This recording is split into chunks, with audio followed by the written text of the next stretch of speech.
Hey guys, welcome to the channel. We're going to be reading chapter 9 of Genesis, and we'll talk about it a little bit as we go.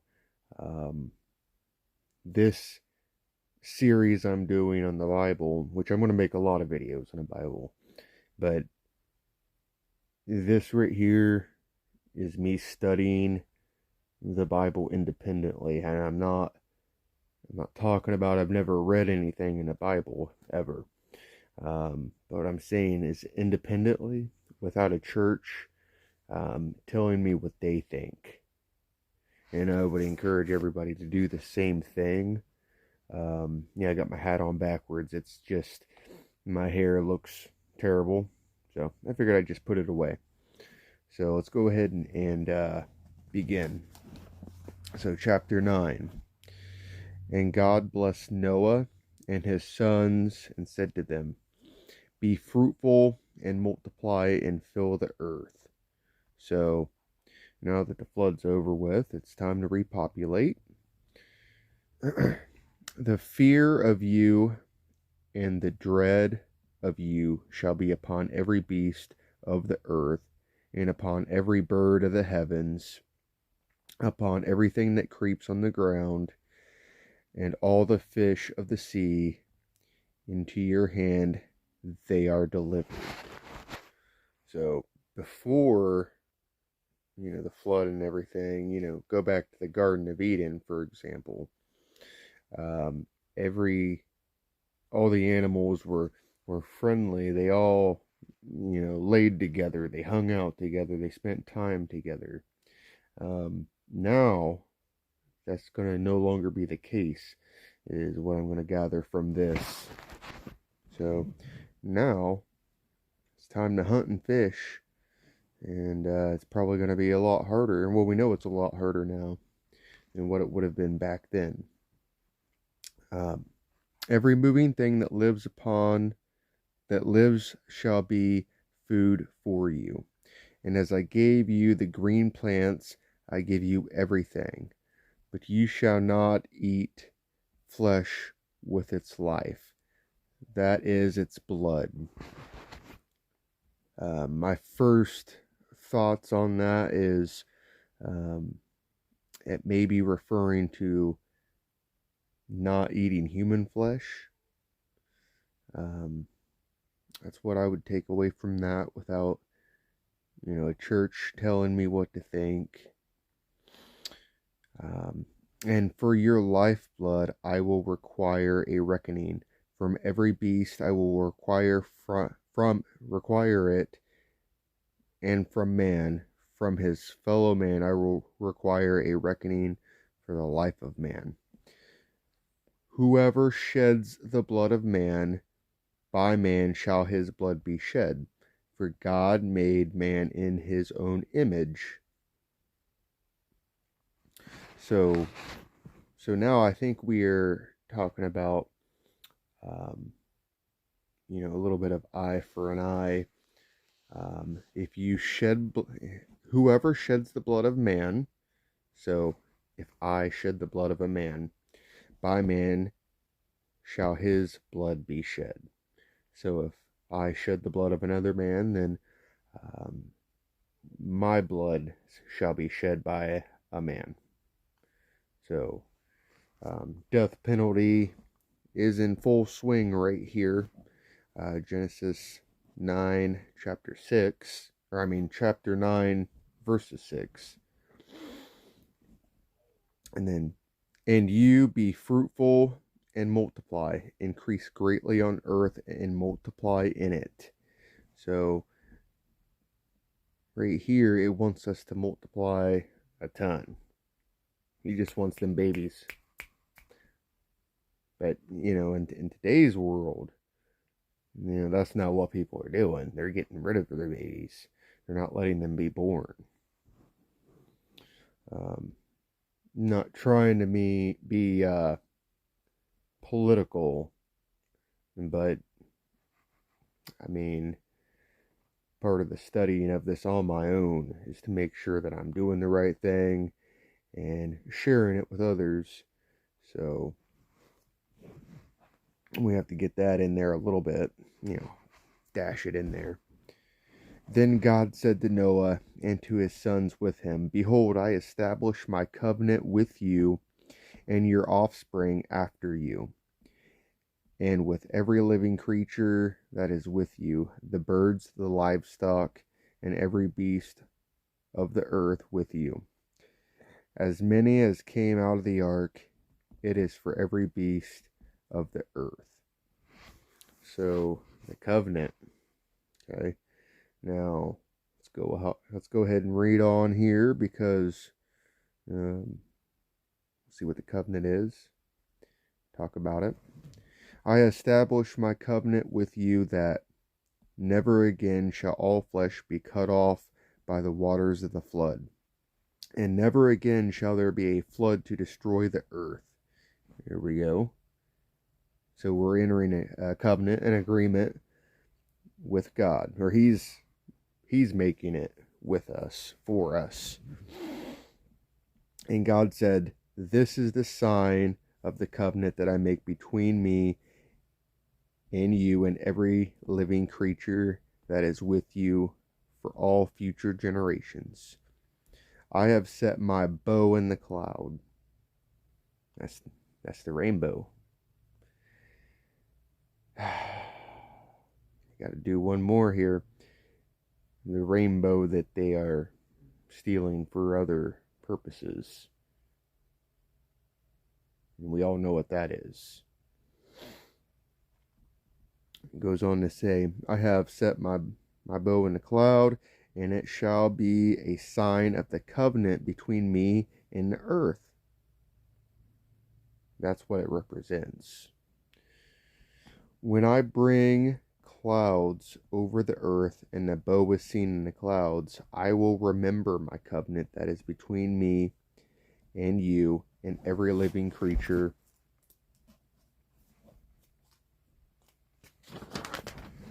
of all flesh.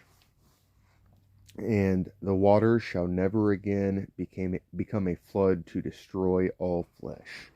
So we know just from experience that we still have flooding.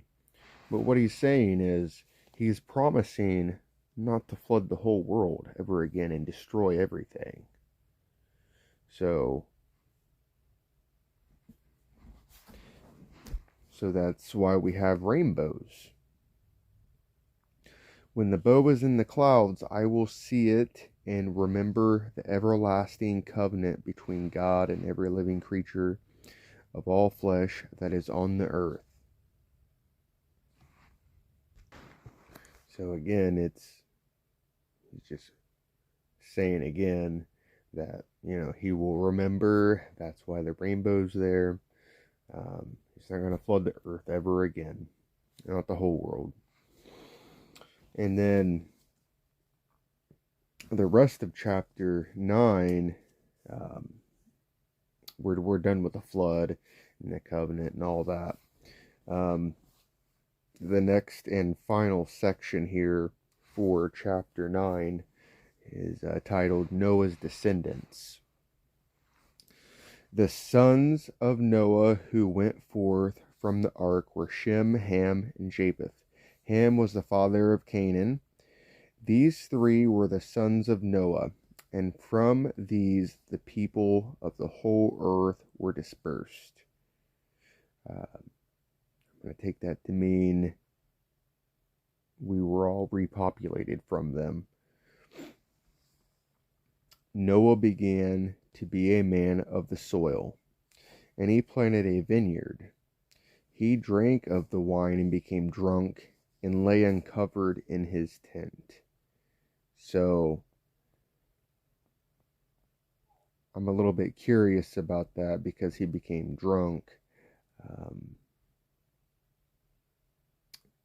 If I remember correctly, I believe we're supposed to try and avoid being drunk, but I'm not sure. I'm not sure how drunk he was. Maybe it's just a little bit, but he was tired as well.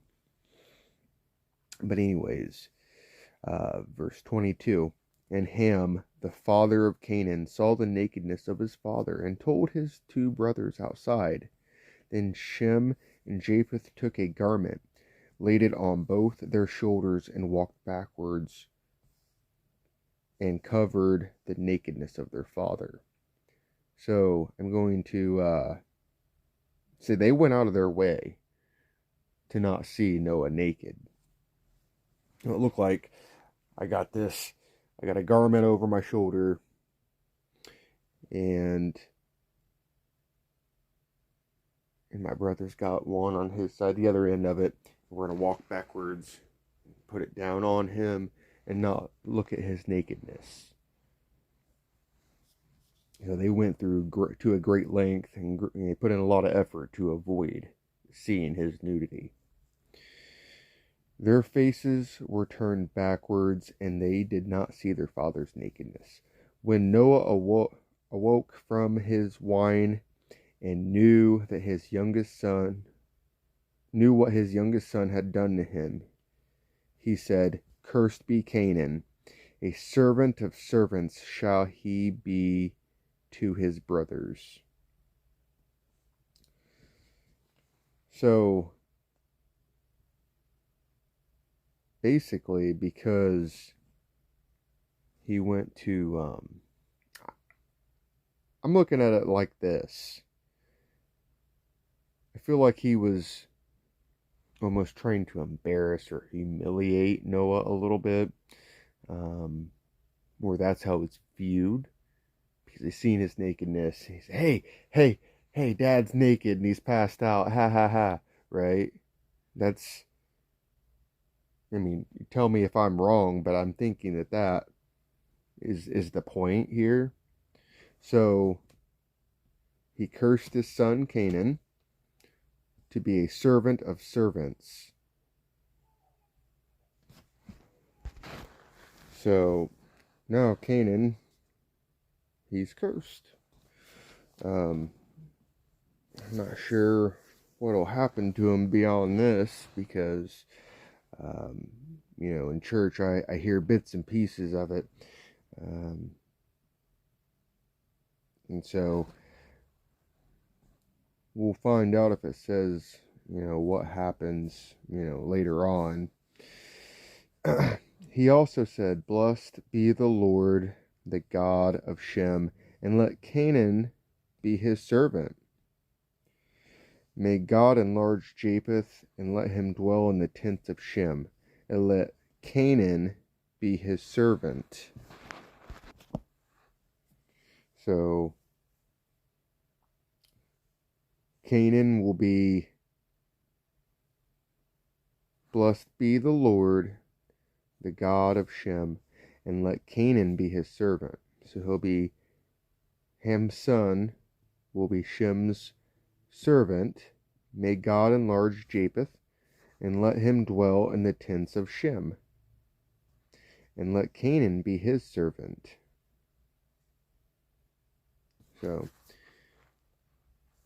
Canaan, although he gets sort of looks like he may get a little bit of a raw deal here, but maybe that's, maybe there's some connection there, such as like with Job, but I'm not really sure. We'll get to Job eventually, but for now we're still in Genesis. Anyways, we're at the end now. So after the flood, Noah lived 350 years. All the days of Noah were 950 years, and he died.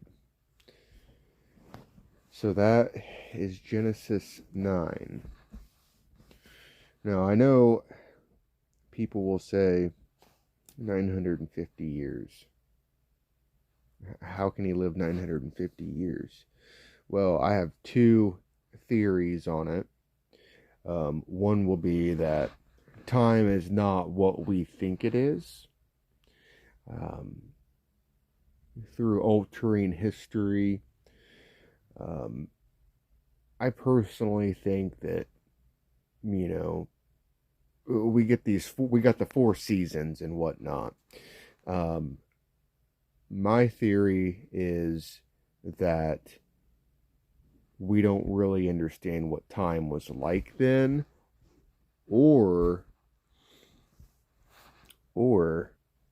you're underestimating God's power. So 950 years is how we're interpreting it. And I don't know how much I believe of, the different calendars and, all the days in a year. I just don't know. But what I do know is he lived a long time. I'm going to go ahead and believe the 950 years through the power of God and not through manipulation of calendars. And there was probably a little bit of lack of population to truly record things when you're reestablishing a lot of children being born. There was a lot of work to be done. And so, who knows? Who knows? But I know that I'm just going to go ahead and trust that God made Noah live 950 years. And in the olden days, it was probably easier to live that kind of life anyway, without all the chemicals and everything. But that's it, guys. Chapter 10, Nations Descended from Noah. We'll get into that on the next video.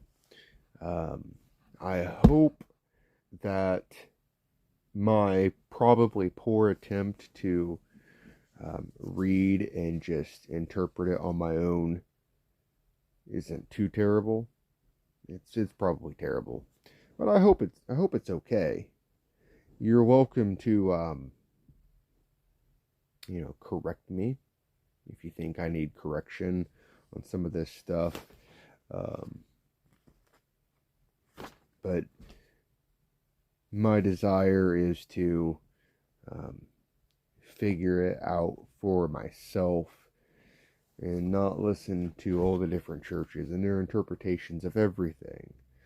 I don't even understand how you can even really do that. Should just be one church, but there's not. They have different rules, and I don't know. But anyways, I thank you for joining me. I hope that this helps somebody. Feel free to join the channel, or don't. However you want to handle that, that's fine. But God bless you, and we'll see you on the next video.